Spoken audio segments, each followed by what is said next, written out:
In this episode of Fictional Hangover, we talk about shamblers, shambling, and being shambled in our discussion of Dread Nation by Justina Ireland.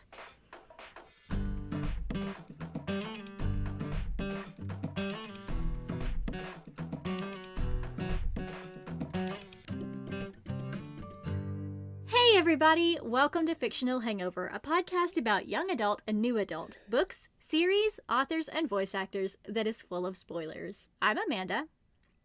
And I'm Claire, and today we're going to discuss Dread Nation by Justina Ireland. Standard disclaimer. If you haven't read this book, please remember that Fictional Hangover is all about spoilers. If you haven't read or listened and don't want to be spoiled, stop listening to us and go read or listen to the book. Then come back. If you haven't done this but want to pretend that you have, or if you don't care about spoilers, or if you just like the show so much that you don't care about any of that, then listen up. Nice. Listen to the silence!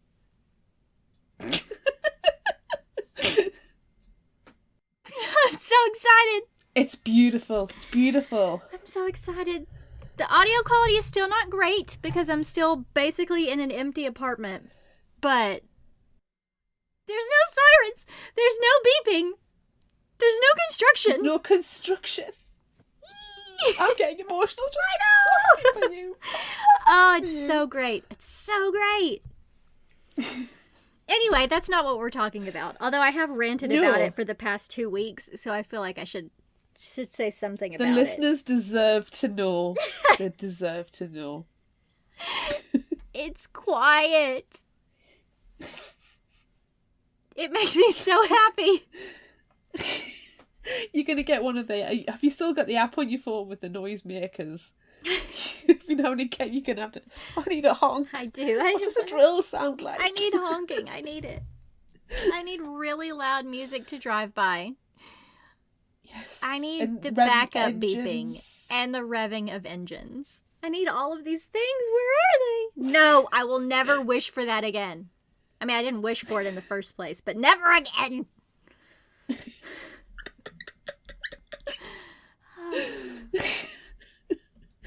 Anywho, instead of, living in an alternative universe with silence, because you're there, you have it now, it is a reality for you. I know. We have alternative universes to talk about. We do. Segway. Segway. Terrible segue, but we'll take it. It was. It's fine. It's fine.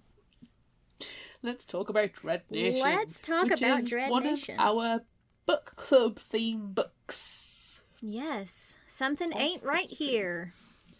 Yeah. Read a book with an alternate history or set in an alternate universe. This is definitely alternate history. Yeah. Have you got any background info? Yeah, I do. I do have a little bit of background info. It's from booksinc.net, and the interviewers ask Justina Ireland, how did you go about creating the gutsy character of Jane? What about Catherine? I wanted to show a black girl living her best life and thriving in the 1800s, but mostly I wanted to create her with the same kind of traits that we usually bestow upon male characters: bravado, grit, and swagger. So I looked at characters like Huck Finn and real-life people like Doc Holliday and came up with Jane, this ridiculously larger-than-life girl who takes no nonsense from anyone. And Catherine is the opposite of Jane, because she's the girl we usually see depicted in stories set in the 1800s, dutiful, demure, and polite. Between the two of them, we get a fuller idea of the range of traits girls can and do have. Girls contain multitudes. And that quote right there, that at the end, is why I selected this whole thing. Girls contain multitudes, and I love that. Yes, I do. Me too. Very, very good. Yeah. I've wanted to cover this book for ages. I've wanted to read this book for ages. I'm so excited to finally get there. And I was really surprised by the amount of people when we posted the monthly schedule who said, looking forward to Dread Nation, excited for Dread Nation. It's on my TBR. This is an excuse to read it. So I've just, it's a favourite book. And I knew it was popular because Miss Gale recommended it, and if Miss Gale recommends something, you know it's good. Right. Same with all of our author friends. They know our tastes. They do. So it was interesting to see how popular it was for people who were being dying to read it and finally have that excuse. So it's great. Yeah, I'm interested to see what people think about it, if they'll comment. And if you are reading along with us, comment when our episode, is out and on social media. Tell us what you thought about it, because we're interested to hear what you think. Yeah. Posts every Wednesday. Yes, every Wednesday. Without fail. I was so worried that I was going to, mess something up in the move and, forget to post it or forget to schedule it or something. I was freaking out. But it's fine. Our episodes still come out on Wednesday, so it's fine. I did not make any mistakes. Because we were prepared as well. We were very prepared. We were very prepared. And now it's back to normal. Back to life as usual. More or less. Anyway, it's quieter. It's quieter though. It's quieter. It's quieter. Yes, it's definitely quieter. And I probably won't erupt in flames of rage. Well, I know you were wanting me to. I believe in the last episode I said that I would if there was sounds outside my apartment. So I'm sorry to let you down. And I always kind of expected you to reach, anger from Inside Out. Is it Inside Out? The Pixar movie with the emotions. I haven't watched it, but yeah, that's what it's called. Oh, you've seen the meme of the red thing that has flames coming out of its head and exploding in anger. Yeah. That's the level I was going for. That's the achievement. So far we're always Clue, GIF. Yeah. This is white. We were always there. But we didn't actually have the actual flames coming out of the head. And I think with just a little bit more, if you'd had one more week in that horrible apartment, you'd have been there. You might be right. But now I'm going to channel all that rage that I did have, and I'm going to use it to become a Super Saiyan. Perfect. We've been watching so much Dragon Ball Z lately. I'm sorry. It's my life. Anyway, so do you know, you've been excited about reading this book for forever, and me, not so much, but I was excited for zombies. I like a good zombie romp. So I was looking forward to that. But this one's just never really been on the top of my radar. But, again, I'm not just the hugest fan of historical fiction. So, that's why it was never really on the top of my list. Because I would much rather go into the future and, into the stars instead of into the past. Yeah. We need to get a bit more sci-fi, actually, I think. It needs to be all sci-fi all the time. No, not all the time.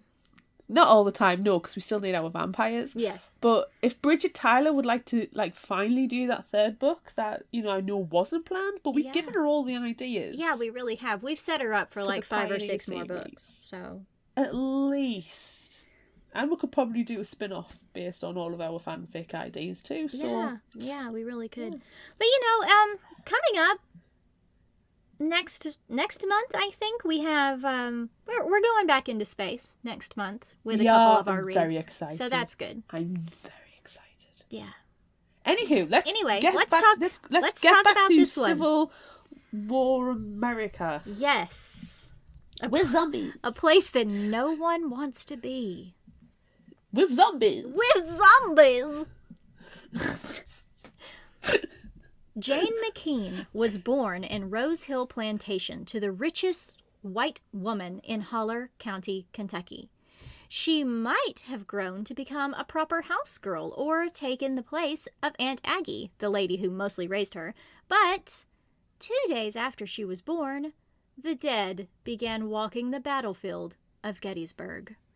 When Jane got older, she was sent to Miss Preston's School of Combat, where she learned to wield a multitude of weapons in order to kill the dead. She was also expected to learn etiquette, but those weren't her best subjects.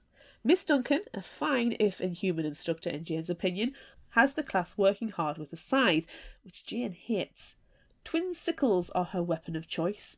The girls of Miss Preston's hope to one day become attendants, girls who keep their charge alive and safe from shamblers and their virtue intact from suitors. As the class is dismissed, Miss Duncan reminds them to wear their Sunday best for a lecture they are to attend that evening at the university. An event Jane scoffs at the thought of attending and plans on missing. Jane is called to the headmistress's office. Waiting inside is Miss Preston and Miss Anderson, a sour-faced instructor. Jane is in trouble for failing her etiquette lessons and for reading newspapers. Gasp! My pearls! Scandalous. Scandalous. Scandal my pearls! Ooh, we haven't... Calm down, bird. It's okay. It's okay, bird. We haven't scandaled our pearls in a long time. Scandal my pearls. This could be serious, as she's already on academic probation because of not caring enough about the importance of gravy boats. Jane's defense... Bloody gravy boats. Jane's defense is innocence, with a smattering of accusation, stating Miss Anderson's test was unfair. They hadn't covered European place settings in class. Thankfully, this works somewhat and buys Jane more time. However, she has to go to Professor Garing's lecture that evening. Ugh, fine. Jane is, of course, running late to the carriage and has to ride with Miss Duncan and Catherine. Never Kate Devereux, a fellow Miss Preston's girl. Catherine is the prettiest girl at the school, according to Jane, and could easily pass for white. She also irritates Jane, and she would totally dislike her if Catherine weren't such a crack shot with a rifle. The transport isn't your typical horse and carriage. The dead kind of killed all the horses when the first rose, so...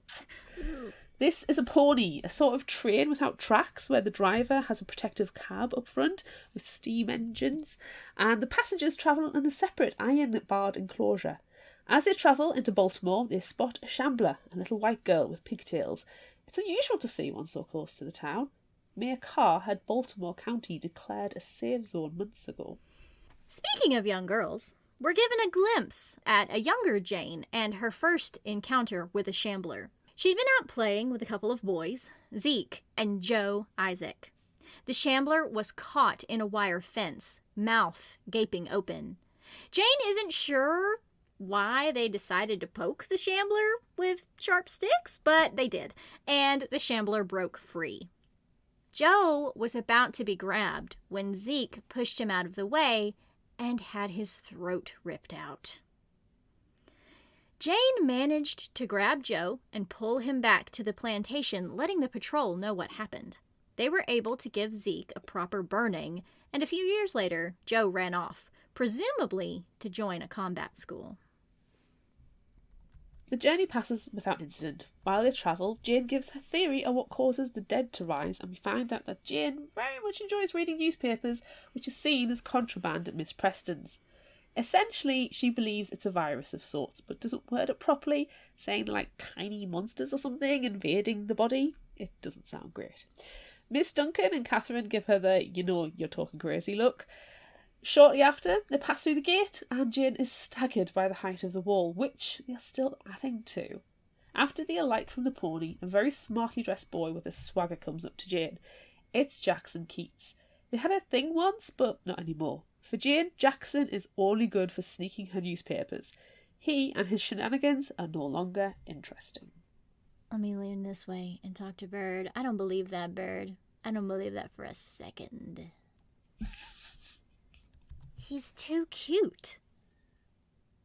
You can't not be interested in him. He's too cute. Anyway. After a little trouble with some men in the foyer that some overacting couldn't solve, Jane and Catherine are seated in the lecture hall, and the auditorium is packed. The mayor and his family are there, as well as white and black academics, fashionable ladies, and of course, Miss Preston's girls. Professor Garing takes the stage and talks about pathogens, to which Jane smirks at Catherine's consternated expression. However, any sense stops there as he spouts some very outdated, period-appropriate beliefs on racial differences. This man is, to quote Jane, a crackpot.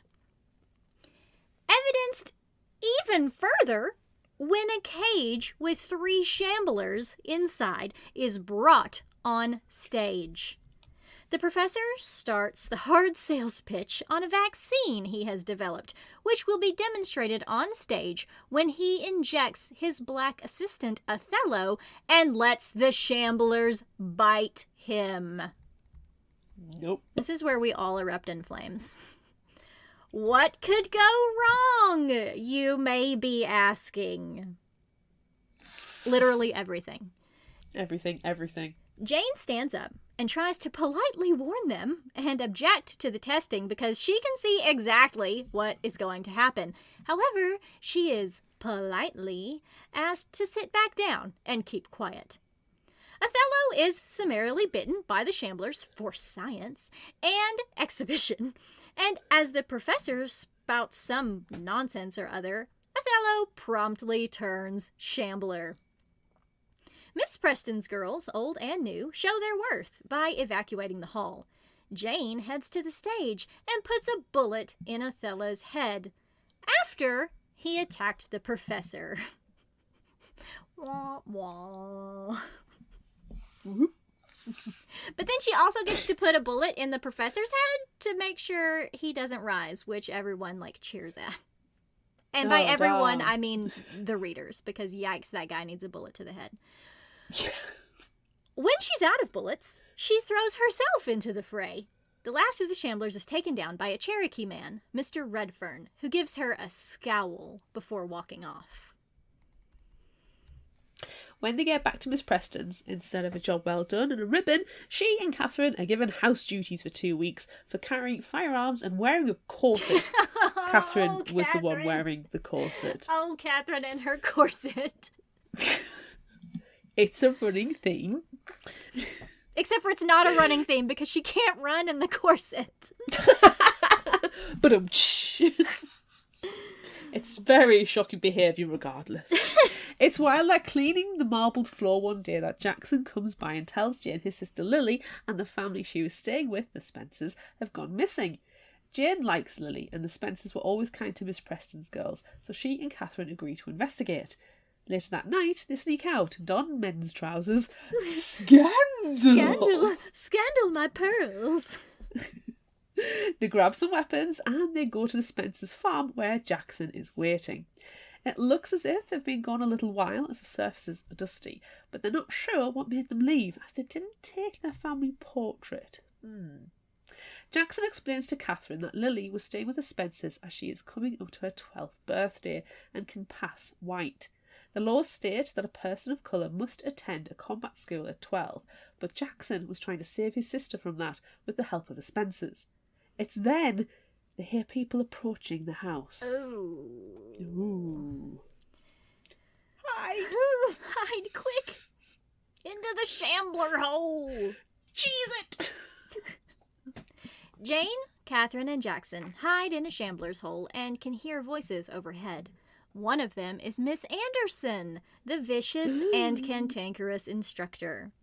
It sounds as if the mayor ordered a cover-up of the Spencer family's departure, voluntarily or not is unclear, but at least it seems they're still alive? Question mark? When the coast is clear, they emerge and start to head back to Miss Preston's, but suddenly there's a pack of shamblers! They're able to deal with them without incident. When Jane suggests to Jackson they meet up to discuss what to do next about Lily and the Spencers, he rejects her and tells Jane it's his sister and his problem before walking off. The next day is a fog to both Jane and Catherine as they get no sleep, having returned to Miss Preston's just in time for class. That evening they are both called into Miss Preston's office, where the headmistress informs them that in recognition of their heroics at the lecture, the mayor's wife has invited them to a formal dinner. They will augment the household staff and act as attendants.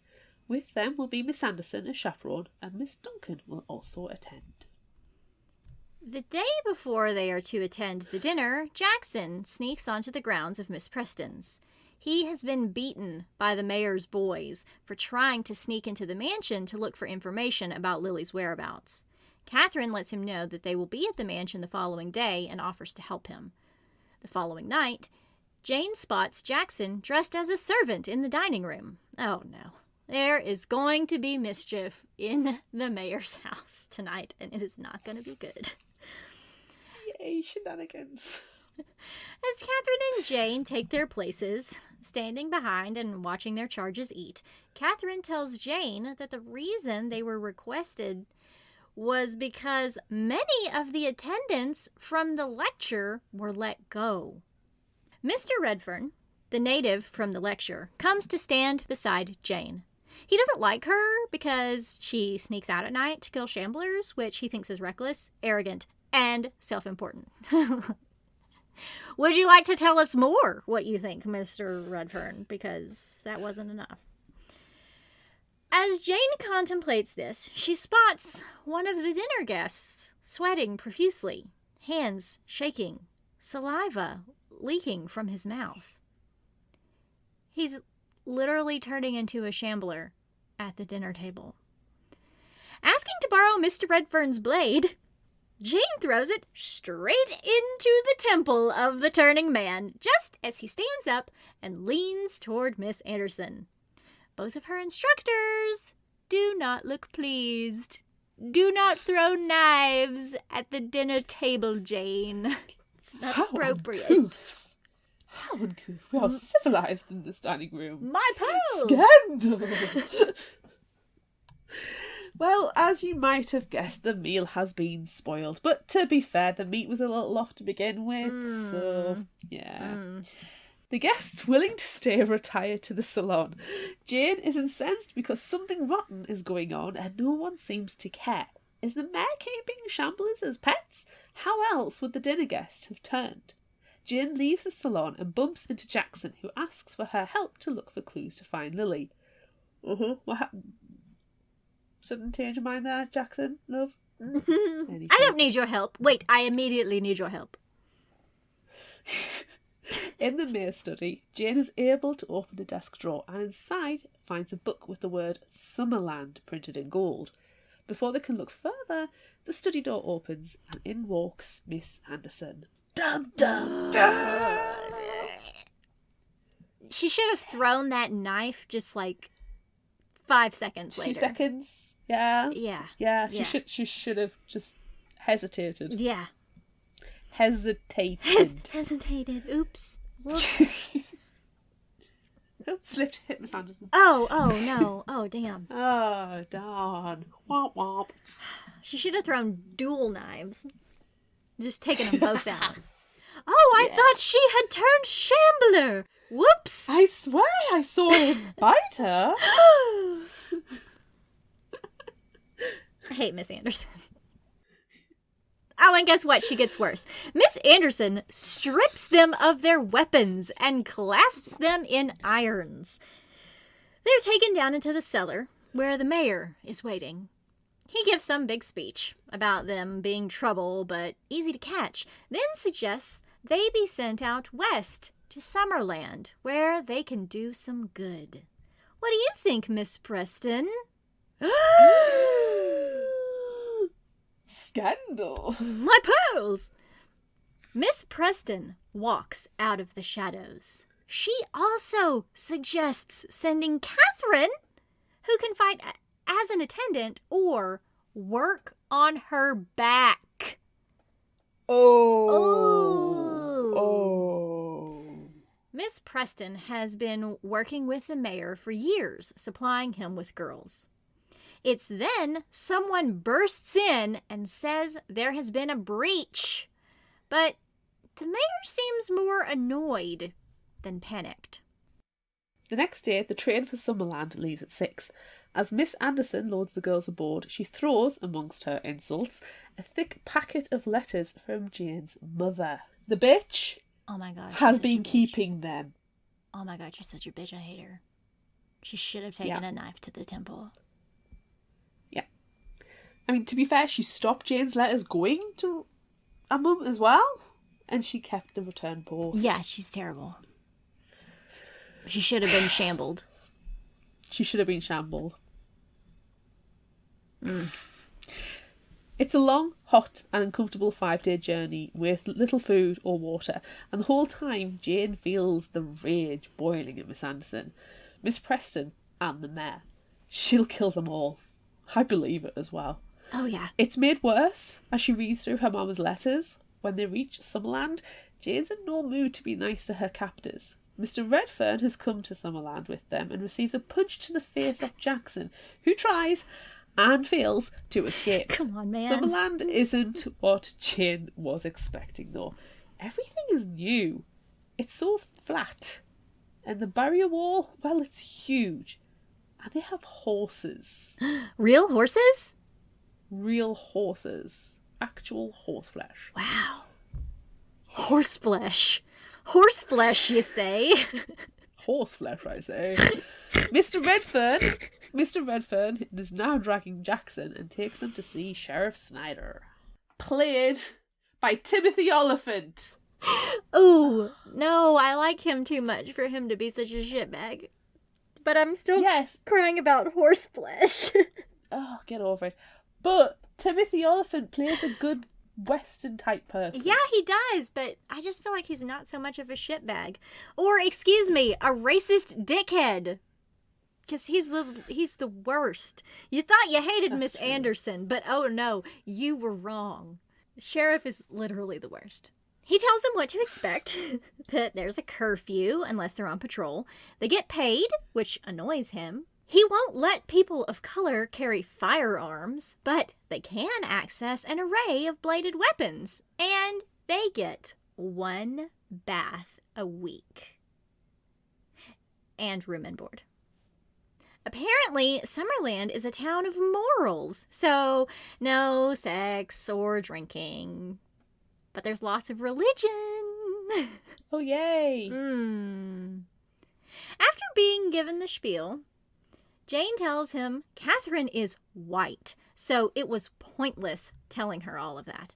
Catherine is stunned, but goes along with the story that she was tricked by the mayor's wife because the mayor took a fancy to her.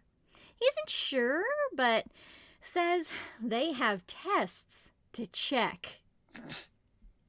And then you erupt in flames again. This is when another man walks in and takes them to his lab. Mr. Gideon, also known as the Professor or the Tinkerer, has a genuine laboratory. I feel like you should say genuine. Because we're genuine in laboratory. Genuine laboratory. It's genuine. Sorry. This is why I don't do accents. And he used to test Catherine for whiteness. Oh my god. Eye roll. So far back. You can see your brain? Eye strain. Yes, only whites could be seen. Only whites can be seen, huh? And they give Jane her vaccine. She is sceptical it works regardless of whose design it is, since she had seen the results of the last one. It's Mr. Gideon's this time, and he says it works, honest. He tried it on himself, so that's a plus. No, you see, he says he tried it on himself. That means he injected himself. Did he go and actively be bitten by a shambler? Doubt it. No. No. Once they're finished with Mr. Gideon, they're taken to get clothes, and then to see the real power of the town, the preacher. Oh my god! Oh, he's horrible as well. He's the worst! He's just as much of a dickhead as his son. Oh, they just keep getting worse. I don't know. So, yes, as inferred, Pastor Snyder is the sheriff's father. More racist, more horrible, disgusting. And he breathes like Darth Vader. It's like... Oh, he's gross. Oh, he's gross. Bonnie Turpin did a great job with him because, oh my god, you fucking hate his guts out. Completely. It's like you can feel his breath. It's awful. If you listen to the audiobook. Ugh. Highly recommend. So, and, he won't allow people of colour in his church. What a dick. So Jane is dismissed to go to the Duchess's place, otherwise known as the brothel, where she will also be staying, whilst Catherine, as a lady and a fair blossom, gross, will be looked after by the townsfolk. Just, it's all gross. It's so gross. You think the summary is gross? It's so much grosser in the actual book. Yeah. This is tamed down a lot. Yeah. Yeah. The Duchess, in contrast to most of the town so far, is just nice. And she shows Jane a cot, and gives, well, a blanket, and gives Jane some valuable information, including that the sheriff lost his pretty blonde wife to the plague a few years ago. Let's put a pin in that piece of knowledge. Jane is woken early the next morning, and a long walk later, they're in a field where the boys are to fix fences and the girls are to patrol the top of the wall. The weapons they're given are an insult. They're dull and rusty farm implements. No wonder so many of them die out there. Jane's had enough and takes issue with the sheriff, which results in a boot to her shoulder. All day, Jane seethes. We are with you, Jane. We support you. On the way back to town, Jane spots a girl who has fallen into the no man's area and another trying to rescue her. Despite the dual sickle weapons she selected being next to useless, Jane still goes to save them. One of the shamblers she takes down was a Miss Preston's graduate who was there the night of the lecture.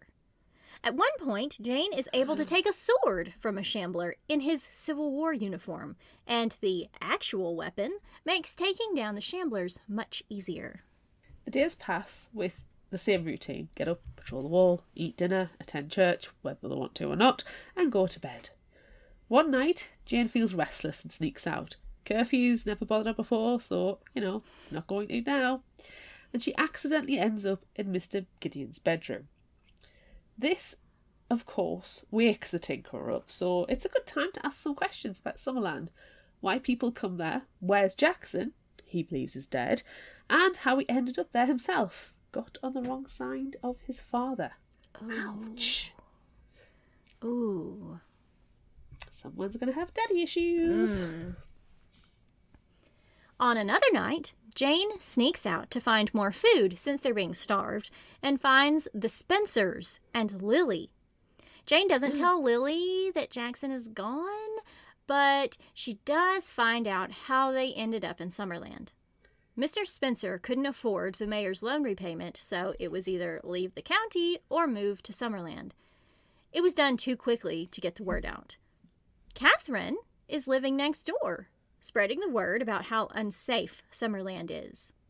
Lily also has something to show Jane. They go underground, where there's a warning sign about danger, danger, danger, electric, keep out. Beyond are shamblers in a giant hamster wheel cage, generating the electricity for Summerland. As she's looking at the setup in horror, Mr. Gideon catches her unawares, and he shows her how it works. He says he's helped make a survivalist nightmare. As Jane emerges above the ground, she's greeted by Sheriff Snyder. Oh no. Jane is taken by the sheriff's men to the whipping post, fighting the whole way. The preacher is there and orders everyone to be woken for his special sermon. Oh my god, ugh. Yeah. As Jane waits for the 20 lashes, her clothes rip when she's grabbed, exposing her to the vast crowd. Then the whipping begins. It's horrific. At the 11th lash, Catherine begs them to stop, and surprisingly it works. Suddenly, as she spots the way the sheriff is looking at Catherine, Jane knows how they're going to escape.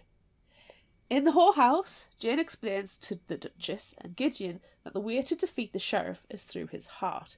He had a wife once. He wants one again. A nice, pretty, upstanding lady. Just like Catherine. She'll be the bait. They'll arrange for him to be bitten, and then Jane will end him. Catherine agrees to the plan too, and is able to persuade the sheriff to return Jane to her as an attendant and get her sickles back. Thank Yay! goodness. And her actual sickles that got taken off her when she was probably unconscious in the train. Oh, hooray. A week after the whipping, Jane is at Catherine's side. The sheriff is trying to woo Catherine, and we all vomit in our mouths, when one of his men runs up, frantic. All Jane can hear is breach, eastern fence, and townsfolk before the sheriff departs.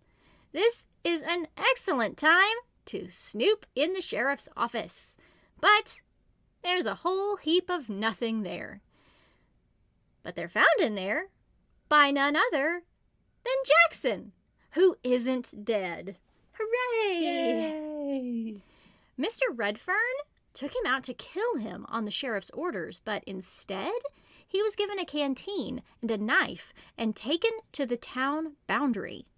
He found a town a bit further south called Nicodemus, and Miss Duncan and some Preston's girls are there. That's where they escaped to when Baltimore County was overrun by shamblers. What? Yikes. When did that happen? Yikes. Oh my god. A little while later, once they've returned to Catherine's house, Mr. Gideon knocks and arranges for both of them to join him for lunch the following day. He has something to discuss. Ooh. That night, close to curfew, there is an insistent knock at the door. The sheriff is there, and he needs to borrow Jane. The shamblers have breached to the east, and they need to put the horde down. So everyone who can wield a weapon needs to come. Jane gathers her weapons, the sword and the twin sickles, and joins the crew outside. The question is, how was the wall compromised? Shamblers can't reason or climb. It's a grueling pace to the breach, but eventually someone yells, "It's the dead." The sheriff tries to order a line, but it's soon chaos because of the pitch darkness. Jane shouts up for the lights, which are flares provided by Mr. Gideon, and they see the dead. Not the 30 or 40 they were expecting, but hundreds. Yikes. Yikes. Without thinking, Jane shouts to get in line. Keep the lanterns burning. Keep talking. Take one down and move to the next. The crowds pick this up, offering advice to others and preparing themselves. When Mr. Gideon fires his flares, the shamblers are now standing still just outside the lantern light. Jane and her fellows let out a defiant roar, and the dead attack. The battle rages until the dead can be put down. There are losses, but it would have gone a lot worse if Jane hadn't stepped up. The sheriff, not too happy about being upstaged by Jane. No. The next day, as Catherine and Jane are on their way to lunch with Mr. Gideon, the sheriff stops them. He's not mad about Jane taking charge. In fact, he seems more grateful and contrite. Yeah. Something's up here. Something is definitely up here. Don't believe it. We're going to have to bring the plans forward. This is not right. This is not good. Yeah. At lunch, they discuss the damage the survivalists have caused by selling people on a pipe dream, and we find out that Mr. Gideon is in fact Gideon Carr, son of Mayor Carr of Baltimore. Scandal! Scandal, my pearls! Oh my gosh. Gideon tells them the attack last night isn't the first, and it's getting worse each time. Gideon asserts that the shamblers are communicating in a way, using scent similarly to insects. The sheriff, of course, doesn't believe him. When Catherine and Jane go to inspect the wall repairs, they see familiar people in the bodies. One of them is Mr. Spencer. Eesh. They guess the sheriff sent him out on fence-fixing duty to teach him a lesson, but instead he dined with the others in the crew, and that drew the horde the previous night. When they get back to town, they find a massive horde is coming that way that will wipe out Summerland. Jane goes to warn the Duchess and tells her it's time to leave town. The Duchess warns Jane that the sheriff knows Catherine is black, and the pastor made inquiries once he saw the sheriff had taken a liking to her. Jane races to the sheriff's office. Catherine and the pastor are also there. Things don't go well, and they end up in a Confederate standoff, with Catherine being held by the sheriff. I love this scene. Catherine goes limp. And I can just imagine her, like, doing stuff that she learned with all the rest of the girls at the finishing school. She's swooning. I can see it happening. It's all fake. All of it's fake. Sorry. Catherine goes limp. And Jane and the sheriff both fire. The sheriff stumbles back, his throat torn apart and his shot going wild. Behind them, the pastor is on the ground with a bleeding hole in his shoulder, so that's where the sheriff's bullet ended up. Jane sees Catherine to the armory while she deals with the pastor. Jane sends Catherine to the armory while she deals with the pastor. Jane doesn't kill him. She confesses. When she was a girl, during the years of discord, she remembers her mother's husband coming home, bringing fear, sending people to needlessly die to pay the prices of progress. Well, tiny little Jane couldn't let him carry on like that, and reveals that it wasn't a shambler who ended Major McKean's life. It was her, his own daughter. Catherine is standing in the armory door listening, so Jane tells Catherine her mother was like her, passing white. She was a slave. Her mistress died on the road to meet her fiancé, and Jane's mama took her place. Shock of all shocks, right there. Huge shock. As the pair exit the sheriff's office, there is chaos outside as townsfolk shout questions. So Jane yells that there are shamblers in town. Problem solved. As they make their way through town to find Lily and the Spencers, the tidal wave of the dead break through the walls. Yikes. They meet up with Duchess and her girls and use Gideon's tunnel system to move around out of the chaos. When they reach Lily, the girl is alone with the Spencer's baby. Mrs. Spencer has been gone since the day before. Deciding it is quicker to travel by carriage, they go to the barn where some of the sheriff's men are trying to steal the horse and carriage. One points his gun at Lily, calling her a dead weight, and Jackson shoots him in the head. Jackson does like to save the day last minute. Taking Spencer's horse and carriage, they escape Summerland and head to Nicodemus, but that won't be for long as Jackson passed along a letter from one of the Preston's girls. It's from Jane's mama. Rose Hill, the place where she grew up, has been overrun and the household has fled. She pleads for Jane to come find her and says she's in a survivalist town out west, in Haven, California. Oh! The end. End! For now. End of book 1. Man. Should we go out west? And by go out west, I mean take a break. I think we should. I really think that we should. Hi, I'm Michael. I'm Barbara. And I'm Lauren. We are the hosts of Badass Literature Society, a book review podcast where we take book recommendations from listeners like you, read them, and then discuss them on our show. Join us once a month as we dive into the books you picked and talk about them. And don't miss our bonus episodes covering all sorts of random bookish topics that come out in between reviews. Don't worry, if you want to read one of the books, the first part of each episode is designated spoiler-free, so you can listen and see if you'd like to read it, and then come back and listen to the rest later. You can find Badass Literature Society on Apple Podcast, iHeartRadio, Spotify, Amazon Podcasts, and anywhere else you like to listen. Now, back to the show. So, did we safely make it to the west without getting shambled? Well, I mean, Summerland is technically in the west. It's wester. And we made it out of there. Yeah. I'm proud of us. I'm really proud of us. Yikes. So what are your standout moments? What are your standout moments from this book? Sorry, I'm just laughing at the terrible segues we do. We're really bad at segues sometimes. Sometimes it's great or like punny, but sometimes it's really fucking terrible. So today is you one win of some, those you days. lose some. Yeah. Anywho. Yikes.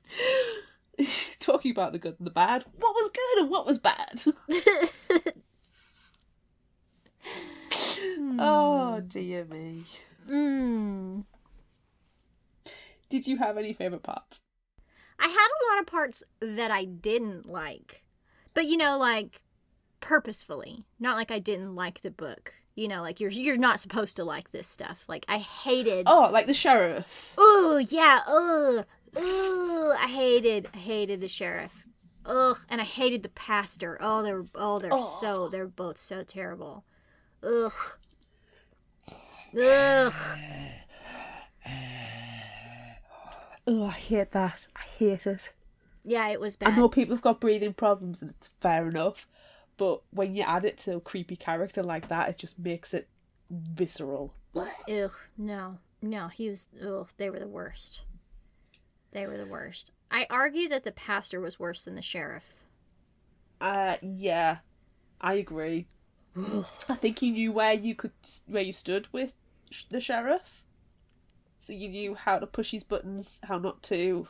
He was more like you could manage around him, whereas the pastor was, non-negotiable. I hated the way they got forced to attend his services. So the scene's not in the summary, but Jane goes for dinner and it's like a communal kitchen area, and then they close and lock the doors, and then the sermon starts his preaching, and it's like the preacher starts his sermon. It's like, you're not allowed to leave now, and you've got to eat this gross, horrible, barely can even be labelled food, and listen to this vitriol spewing from his mouth. Oh, it's all terrible. Just everything that comes out of his mouth is awful. Ugh, I hate it. And you know he'll spray it as he says it. Yeah, he's definitely spraying it all over the place. Yeah. Ugh. Ooh, there was something else that I hated.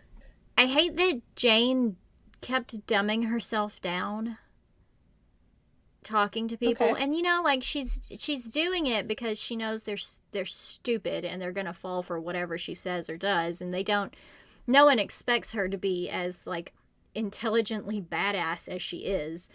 So but I hate that she puts on a really like stereotypical poor dumb old me slave, can't do anything, I don't know anything, and I hate that like she has to debase herself to that, because you know she's so smart, and like she's got a photographic memory as well. It's pointed out she can't forget things that she's read. She's got a photographic memory.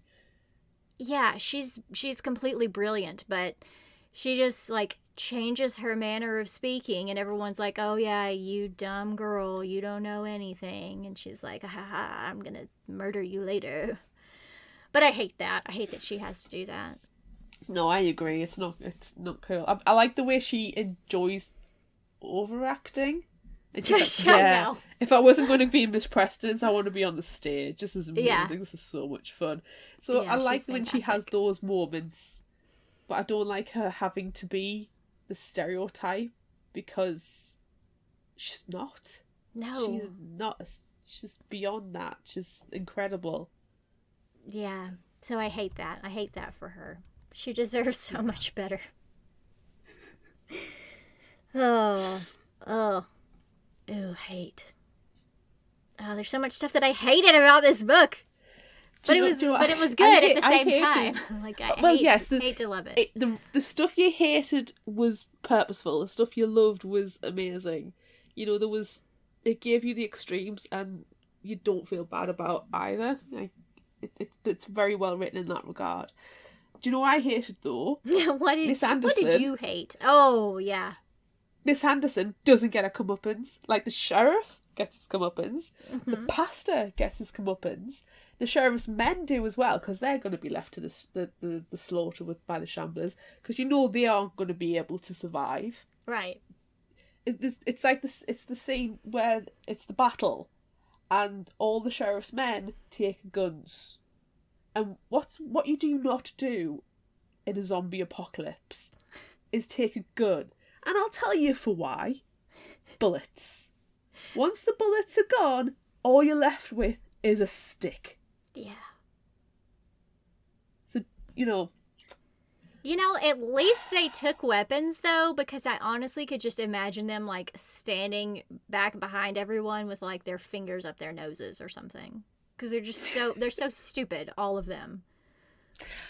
I could imagine them having 3 or 4 pints of lager and then be going, "Wow, we'll take you on," and just basically having like beer courage. Ugh. And then just thinking they can just like punch the zombies, the shamblers. And they go and like try to bite them back. You're Yeah. gonna bite me, I'm gonna bite you back. Yeah. I could see They, something like that. And the fact they're all bees. Like, I like that the snack she's like, there's a Bill, a Bob, and a Bean. Yeah. What's with all the bees? And that's Catherine, who's been quite salty about all the names. Oh, I enjoyed that. I love Catherine. I think Catherine might be my favorite character. And there's something that I really like, that Catherine is asexual. Yes. I loved that so much because Yes. Jane's like, oh, you know, I don't like Jackson anymore, so if you want to like Jackson, that's fine. She's like, I don't like anyone like that. I like reading. Leave me alone. I don't like you Yeah. like that. I loved it. And then, Yes. and then she's like, well, you know, it's cool if you like girls. That's fine. I know some people who like girls. And she's like, no, I don't like anyone. Stop it. I love it. Jane likes girls as well, because there was that one bit where she was saying that she learned to kiss with one of the other girls from Miss Preston's and Yeah. gives other people, which is one, you know, appreciative looks. Yeah. See, this is it. But people didn't suddenly, in the last 20 years, become asexual or bisexual or anything. You know, it's always been there. It's written in there. You just don't need to have it explode across the scene. Yeah. You know, it's there. I totally agree, and I enjoyed that as well. And I want Catherine to be able to travel the world and read her books. Yes. Me too. I want her to like do the whole around the world in 80 days in a hot air balloon kind of escapade, because I think she would really enjoy it and she would kick ass at it. Yes. Oh, she needs to join up with Felicity from The Lady's Guide to Petticoats and Piracy. Yes. And they need to go like solve mysteries together. That would be amazing. It would be so much fun. Yes. I worry that Catherine would get seasick though. Ooh. I think I have a point there. Yeah. But I loved her. She was my favorite character. I know, like, I'm kind of skipping ahead a little bit, but she was definitely my favorite. Yeah. I mean, I'm going to kind of lump in a little bit as well and agree Catherine was one of the favourites. I also like Duchess because she was the kindly madam. And I do like a madam who's, you know, not the stereotypical brash, harsh person putting the girls to work. She actually cares about the girls and cares about Jane and, you know, the girls who are on patrol, and she cares about her girls who work in the brothel. I liked the Duchess. She didn't question anything, but she was out to help save people as well when, you know, the time came. She stepped up. I really like that. And I like Gideon as well. Yeah, I also liked Gideon, and I really, I want to read the second book just to find out if Jane and Gideon get together. Because they were very flirty with each other. Oh, there were hot, steamy looks. Yeah. And I did like the way Jane kept berating herself, going, "Stop it! Stop it! Stop looking at It's him! not the right time." There are more important things going on, Jane. Stop it. Telling herself off all the time for liking Gideon. She I got really so enjoyed hot that and as well. bothered so many times.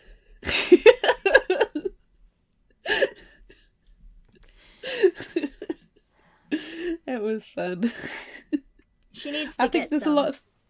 Yeah, well, she does. She does, and if Gideon's willing, I think he might be. I think he might be. Yeah. And that there's so much with the different characters. Like, I need to find out what happens with Miss Anderson. Mm-hmm. Hopefully, something violent. Hopefully she's been shambled. Yes. I need to find out what happens with Gideon. I need to know if Aunt Aggie and Jane's mum is still alive. Yeah. Yeah. I need to know that Catherine eventually goes off on her adventures. Yes.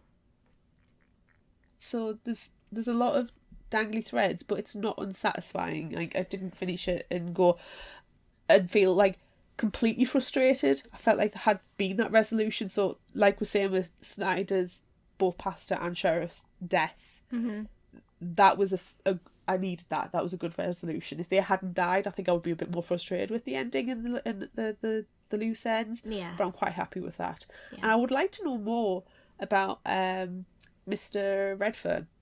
Yes, me too, because Mr. Redfern, you think he's kind of terrible.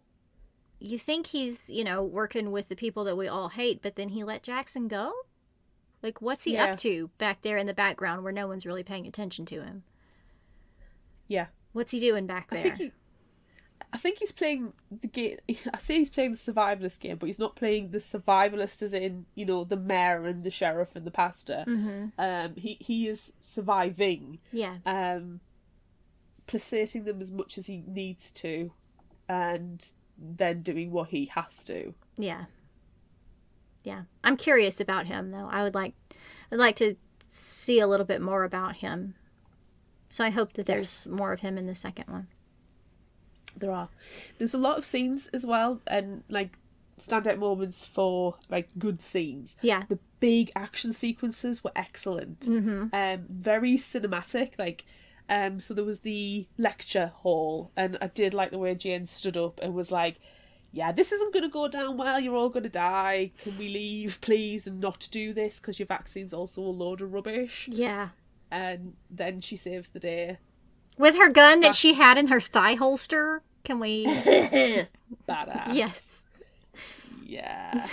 Poor Othello. I can imagine Othello's like possibly got a family and was all forced into it. I don't know if he's got a family and being paid a pittance to being experimented on, or if he had no choice in the matter. I almost wonder if he was like drugged or something. Because he really just let it happen. And Jane made comments about him not being so smart, not seeming so intelligent. But there had to be something else going on, because you're not just going to let a shambler fucking bite you.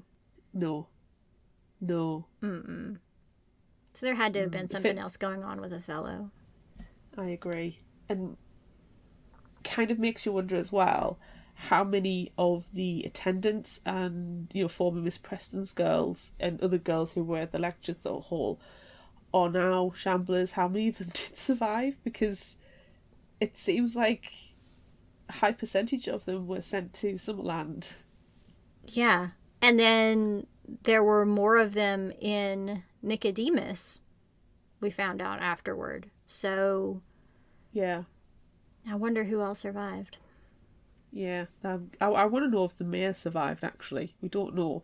And I suspect there's a possibility, he being the mayor, having his escape plan. So yeah. I foresee a reunion between the mayor and Gideon in the future, which could be an interesting scene. I hope that, they're able to, like, go back and recover some stuff from Summerland, after they clear out the hordes.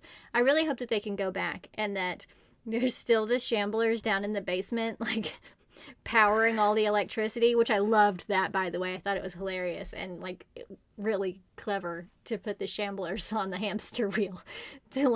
But, I kind of want Gideon to send his dad down there. Like, hey, go and check out what I got running the town. I think you'll really like it.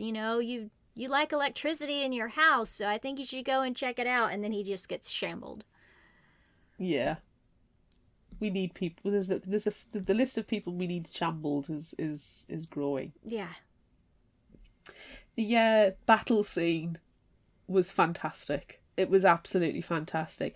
I think that kind of helped possibly from watching shows like The Walking Dead, where you kind of get the picture of it a little bit and you can cinemize it a little bit more in your head. Mm-hmm. It's just the way that there was you saw these hundreds of shamblers coming towards you, not the 30 or 40 that they would have happily and capably put down, but hundreds of shamblers, and then it goes black and there's no noise, and then all of a sudden, as the flares go up, there's this wall of shamblers not making a sound. Ooh, yeah, That's that what was I really creepy. like. Yeah. With the very explicitly say the Shamblers don't talk, they don't verbalise. You need to keep talking so the person next to you knows that you are still alive and in the heat of battle doesn't mistake you for a dead person. Yeah. That was excellent. And there's something very disquieting about quiet. I mean, I know you're happy in your nice quiet apartment now. I am. Are you afraid I'm going to get We haven't- shambled?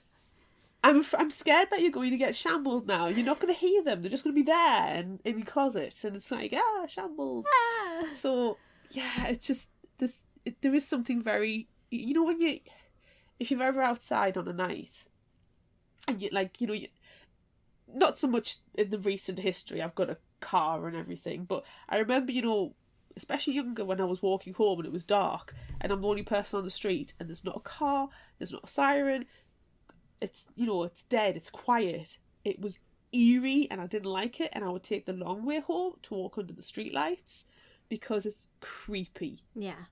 And you got that sense with the Shamblers, that little explanation about how they were so quiet made them scarier to me. Yeah. Because at that point they were kind of just zombies. And yeah, these are zombies, but that's the difference. That's the twist, the different take on these. And I like that a lot. Yeah. There is, you know, speaking of zombies, which is clear this is what this book is about, but I was upset that it wasn't scary. Like it wasn't a horror novel. It wasn't a scary book. It was, you know, a finishing school with etiquette and espionage, perhaps.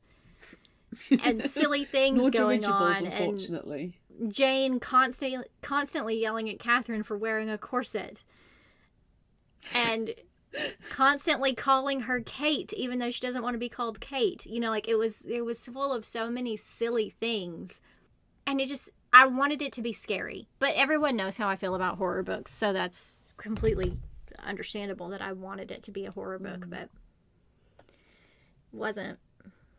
It wasn't a horror book, Bird. I mean, it could be. The second one could turn into that, but I also think it's very much, you know, commentary on the time and place and history and how people are treated even to this day. So it's one of these where it's got zombies in it, but is that really the scariest thing? Ooh, Or no. is it human nature? Do you know who's the scariest thing? The fucking pastor. Ugh. And the sheriff. Ugh.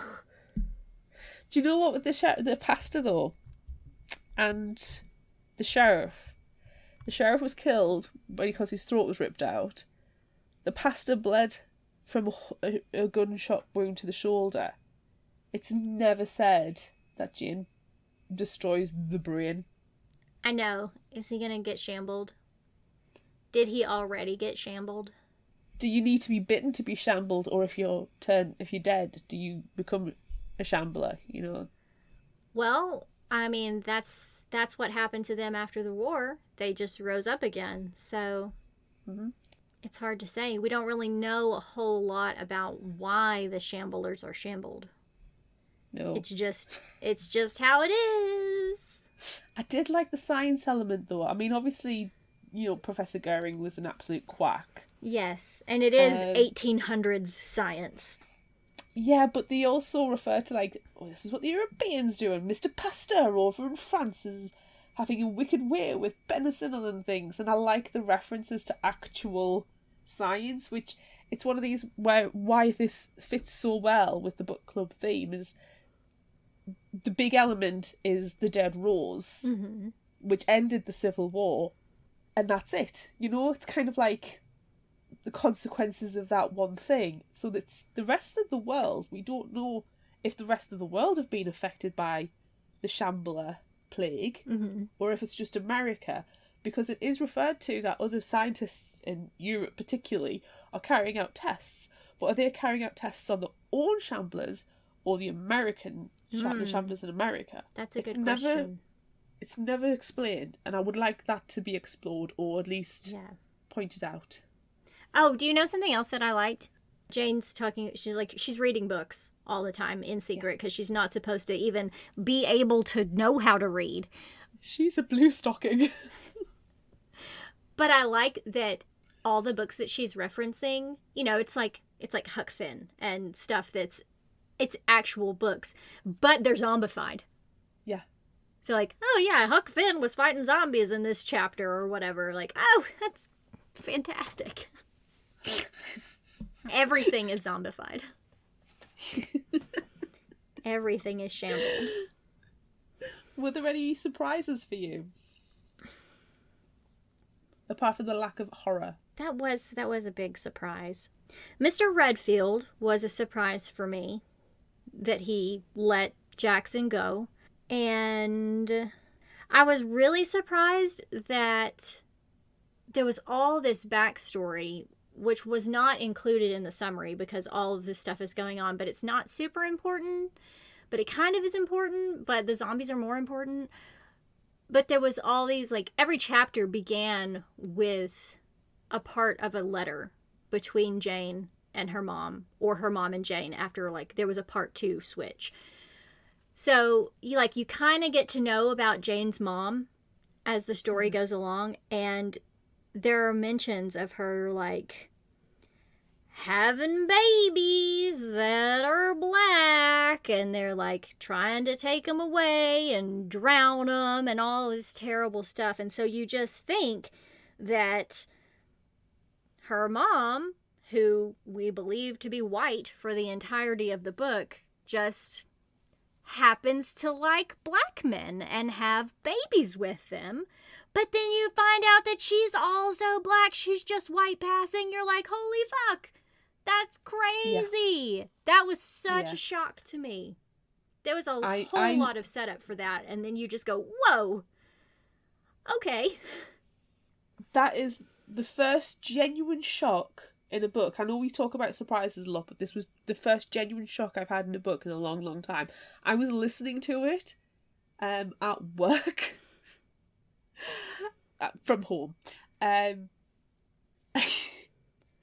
And I'm tapping away, doing the stuff, and then this gets revealed, and I go, holy shit! Yeah, whoa! Whoa! I literally had to stop and go, no! My husband comes downstairs and go, are you alright? What's wrong? I'm like, I can't tell you because you want to read the book! Oh, man. But yeah, genuine shock. Genuine shock. Because it was set up so beautifully. Oh, it was. It was. Ah, chef's kiss. I agree. So I wholeheartedly agree with that surprise. The other one was Miss Preston. Oof. Working with the mayor. Yeah. Bitch. So I also want to know, did Miss Preston survive? Does Miss Preston know the combat routines and efficiencies that her school entrenches in the pupils? Will she be able to pick up a weapon and survive, or did she fall when Baltimore County was overrun? There's a lot of questions. I think she's fine. And maybe she's not as terrible as we think she is. Maybe she's like Mr. Redfern. Yeah, I'm willing to believe that.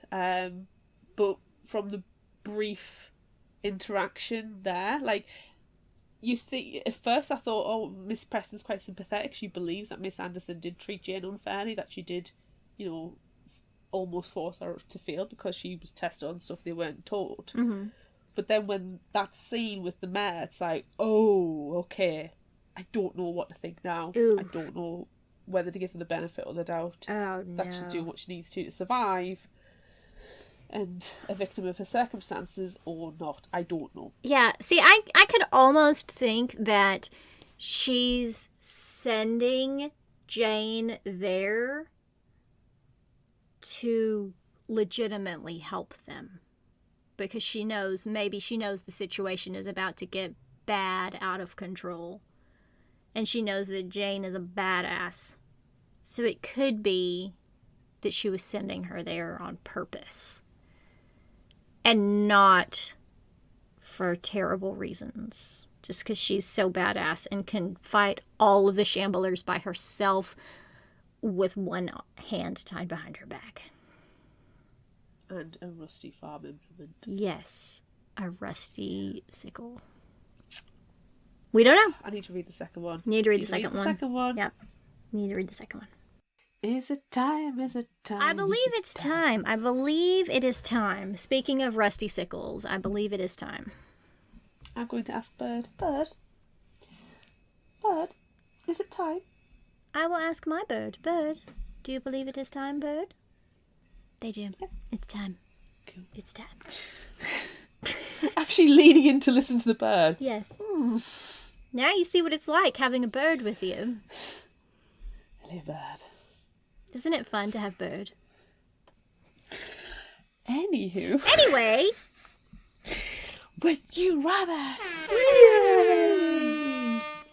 We asked on social media, would you rather fight the Shamblers with twin sickles or a sword?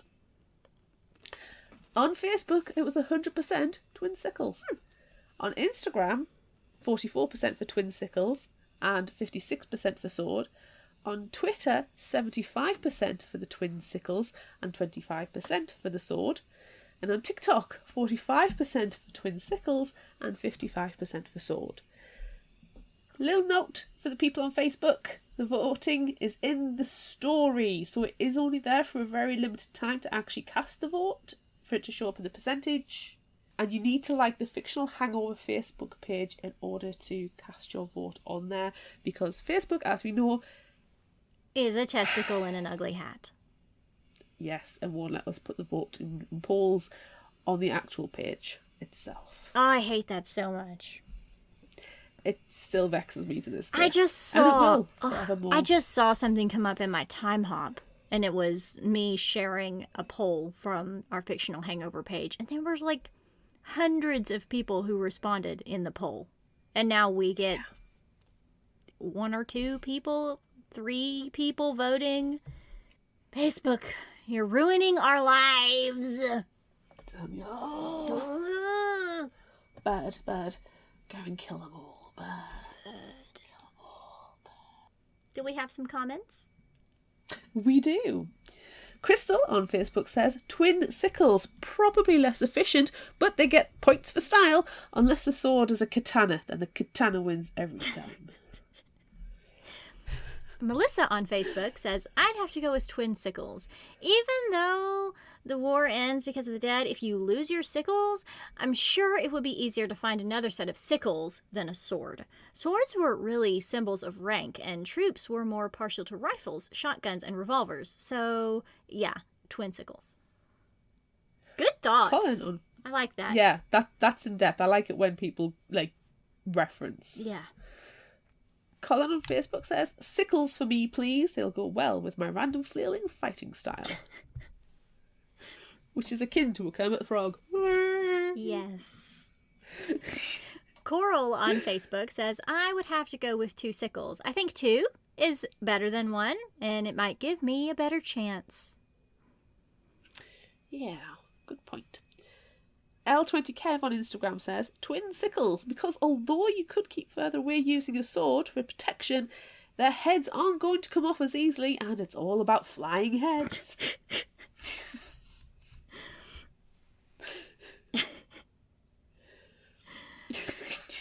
Trochet Monique on Instagram says, with training or without? With sickles. Without a sword. And Books Off Forever on Instagram said, this is hard because it depends on speed, agility, what type of sword we're talking about. I don't think I could do the twin sickles, although they'd probably be more practical for me. My hand-to-eye coordination leaves a lot to be desired. So let's go with the sword to be safer. I might actually be able to cut something that wasn't myself.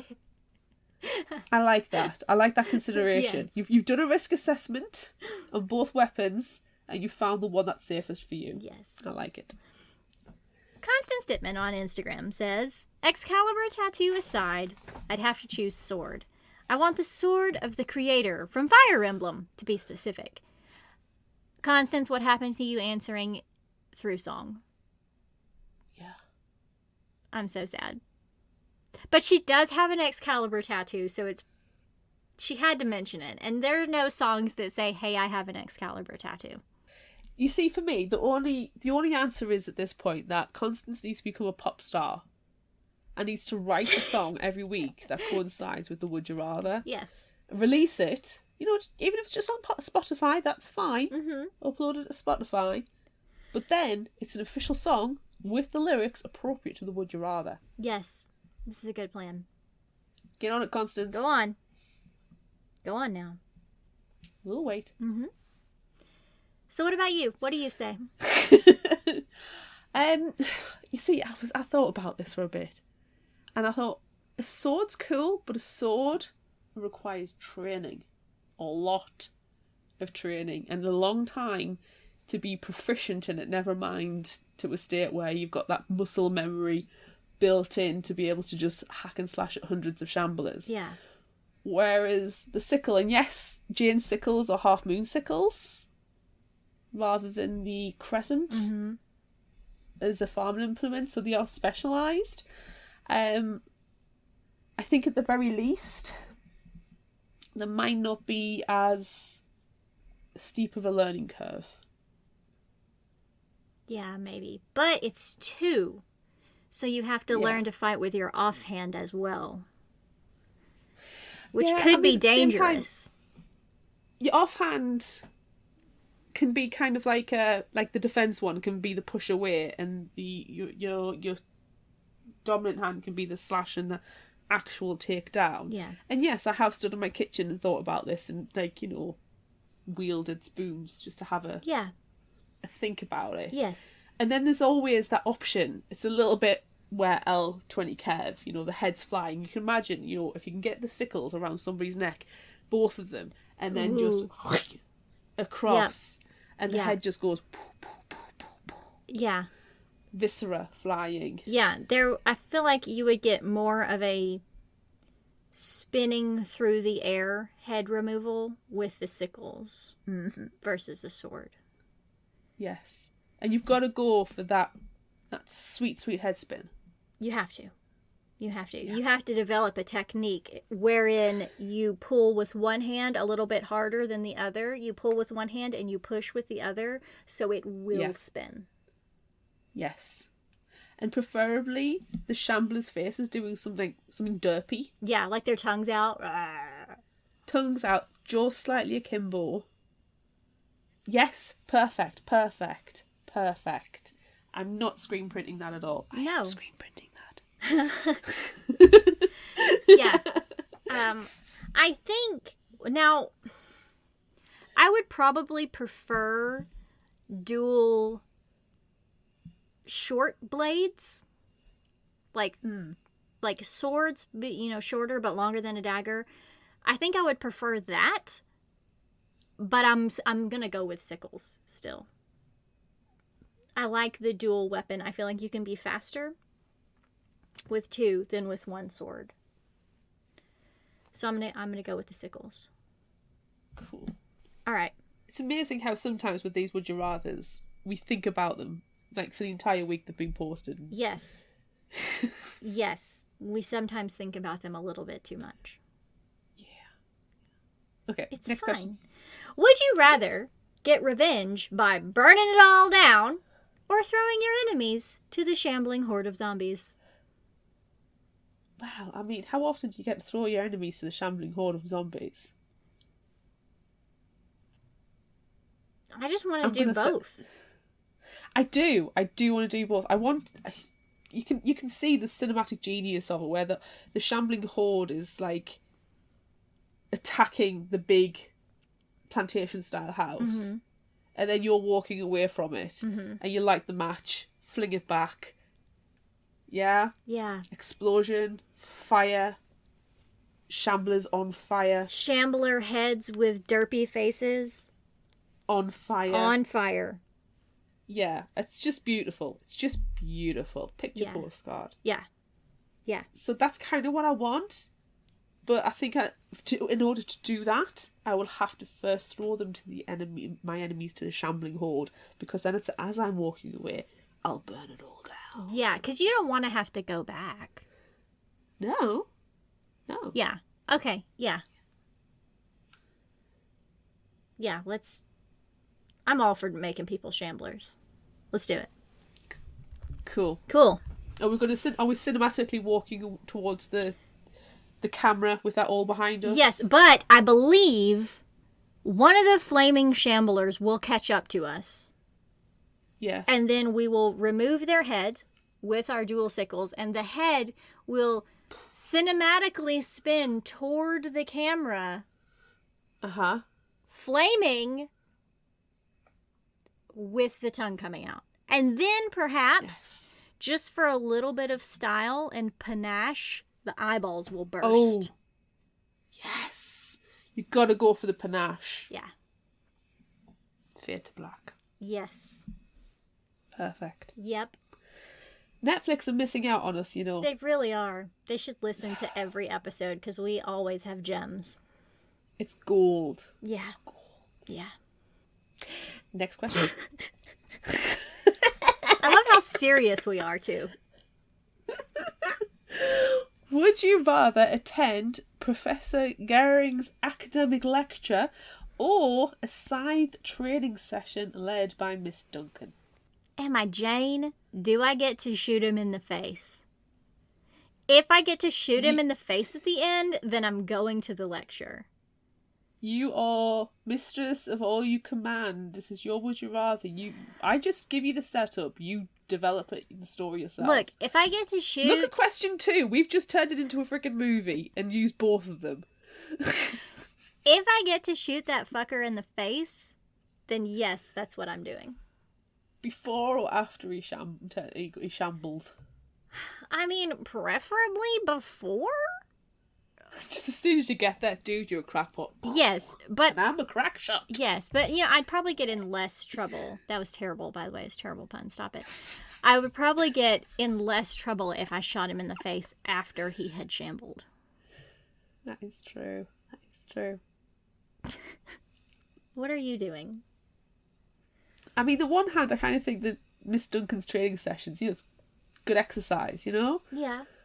But I can imagine the scythe being an absolutely bitch of a tilt wield. Yeah. So, yeah, I think I'll go to Professor Gering's academic lecture. Okay. And shoot him in the face. Yeah. Okay. And shoot the shamblers in the face. Yeah, shoot him. And then shoot Gering again for giggles.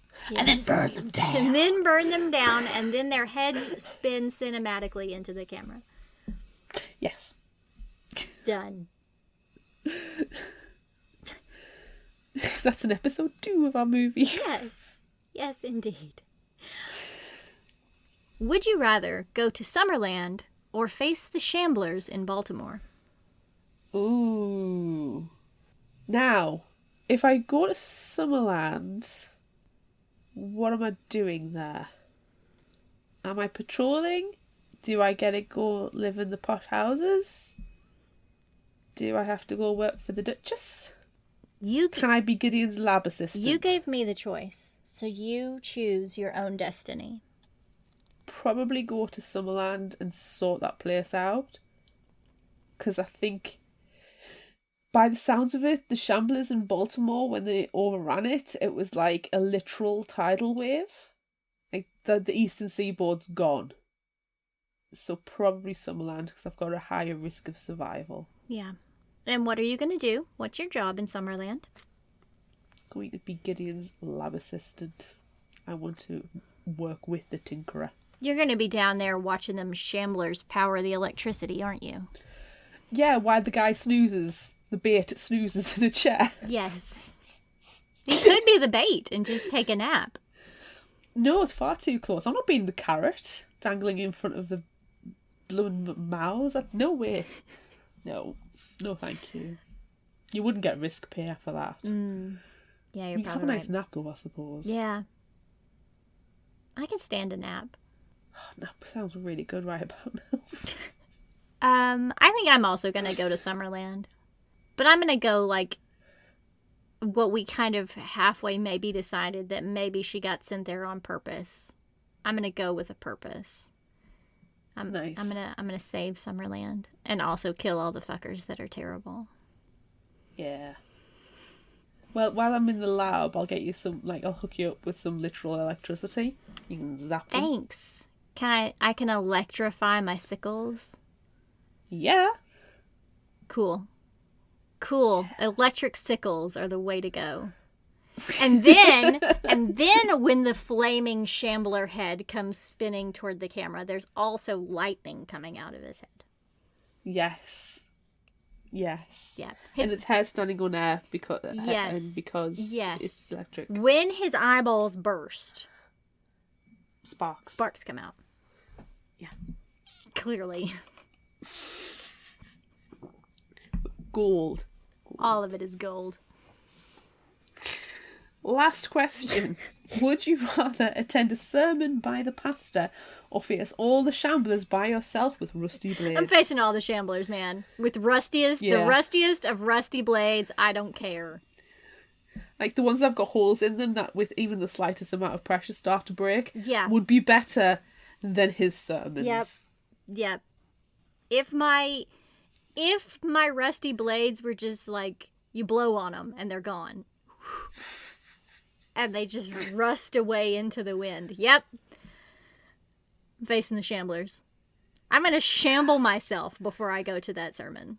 Yeah. And then I'll go to the sermon and I'll bite the pastor. Yes. I will throw my enemies, the pastor, to the shambler, which is you, and then burn you all down. And then I'll take off your head. Cinematically With the electrical sickles. Wow, this is a derpy expression. Yes. And bursting eyeballs with sparks coming out. Perfect ending. And on that note... Done and done. Oh my god. Okay. Favorite final thought quote? There was quite a lot of quotes actually throughout. Very, good liners. So I've probably I'll pick 3 out. Okay. That's how many. That's all I brought with me today. I brought 3 Cool. that I really liked. First one. Everyone knows that academics are the most ruthless cutthroats around. It's only superstitious if you don't believe. I quite like that one. The only thing more lethal than a bullet was a woman with a pretty face. Ooh, that's a good one. What have you got? I have. That's the way it is with panic. It takes you by the throat and doesn't much listen to reason. Ooh. Mine are all... The rest of them are a little silly. Mama always said a healthy serving of scorn before dinner keeps a girl slim. Mama is wise. Mama is wise. And this is after the death of the sheriff. What? He's dead. He ain't gonna need it anymore. Besides, this is a quality bit of haberdashery. As she steals the sheriff's hat and puts it on her head. I love that so much. He's dead. He ain't gonna need it anymore. It's when she's waving to the sheriff's boys at the end after they've tried to shoot Lily for being a dead weight, and she's like, bye. Yeah. Waving the sheriff's hat. She's fantastic. She's so full of sass. And I just love haberdashery. It's a good word. It's I love the word haberdashery. Yeah. Like, I say a haberdasherist rather than going to the wool shop. Yeah. Love it. Yep. Love a quality bit of haberdashery. All right. If you liked this, try this. What are you going to suggest for us today? I had a really big think about this, and it took me ages. I was like, what's an alternative history book that I really like? And you know what? It took me walking into my room here and went, the Lady Jane series. Perfect. There's My Lady Jane, My Plain Jane, and My Calamity Jane, all by Cynthia Hand, Brodie Ashton, and Jodie Meadows. However, we have talked about this on this fair podcast. So if you go to episode 80, you'll get My Lady Jane, episode 87 for My Plain Jane, and episode 91 for My Calamity Jane. There's also 2 bonus episodes, one with Jodie Meadows and another with all of the Lady Janes. And a third. The third one, Calamity Jane, we did with Sophie Amos. Yes. Don't forget about Sophie Amos. Oh, we love Sophie. We do love Sophie so much. So instead of recommending the Janes, I'm going to recommend My Contrary Mary, which leads into with My Lady Jane. And it's just been released within the last month or so. Yeah. So the summary, as from Goodreads: welcome to Renaissance France, a place of poison and plots, of beauties and beasts, of mice and queens. Mary is the Queen of Scotland and the jewel of the French court, except when she's a mouse. Yes, reader, Mary is an Ethian, a shapeshifter, in a kingdom where verities rule. It's a secret that could cost her head or a tail. No, not her tail. Luckily, Mary has a confidant in her betrothed Francis, but after the king meets a suspicious end, things at the Gilded Court take a treacherous turn. Thrust onto the throne, Mary and Francis are forced to navigate a viper's nest of conspiracies, traps and treason, and if Mary's secret is revealed, heads are bound to roll. Oh my god. I really hope that it's a literal viper's nest.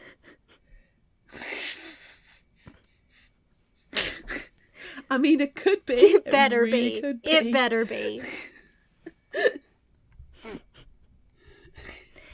Okay, so you went alternate history. I did. I am going zombies. Nice. Yeah. And I'm going to recommend Ashes by Ilsa J. Bick. This is an old series. It's been out for a while. It's a trilogy. It could happen tomorrow. An electromagnetic pulse flashes across the sky, destroying every electronic device, wiping out every computerized system, and killing billions. Alex hiked into the woods to say goodbye to her dead parents and her personal demons. Now, desperate to find out what happened after the pulse crushes her to the ground, Alex meets up with Tom, a young soldier, and Ellie, a girl whose grandfather was killed by the EMP. For this improvised family, and the others who are spared, it's now a question of who can be trusted, and who is no longer human. Ooh. Zombies. There's zombies, bird. Do we have an indie spotlight this week? We do. It doesn't really have anything to do with our book that we've discussed today because, you know... It's awfully specific. Civil War All zombies. or zombies. Yeah. Yeah. So, I am going to suggest Maggie Turncoat by Zaya Miller. This one is out September 1st, so coming soon. And Maggie Turncoat is the first book written in the universe of The Forgotten Bastions. After watching her father's execution at the command of the queen her family supported, Maggie becomes the turncoat her father was accused of being.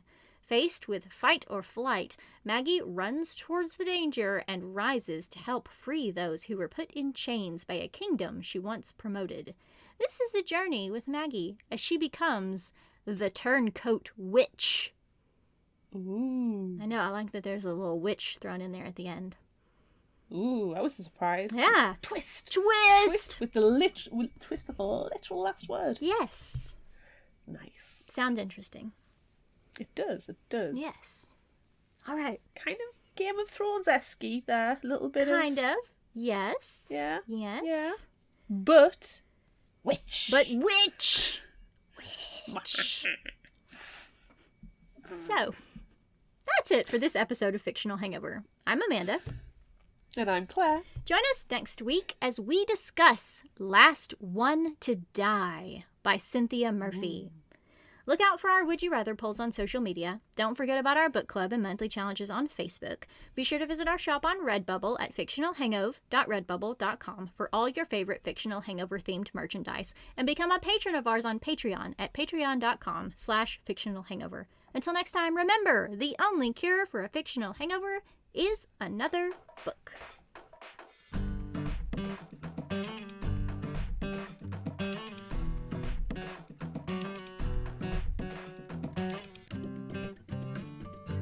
You can find us at fictionalhangover.com, follow us on Instagram at fictionalhangover, find us on Facebook at facebook.com/fictionalhangover, and on Twitter at fictionalhangover, no ER. If you'd like this episode, check out our others and rate, review and subscribe so you don't miss out. And finally, special thanks to Liz Emerson for our music. You can find her on Facebook and Patreon. Thanks for listening.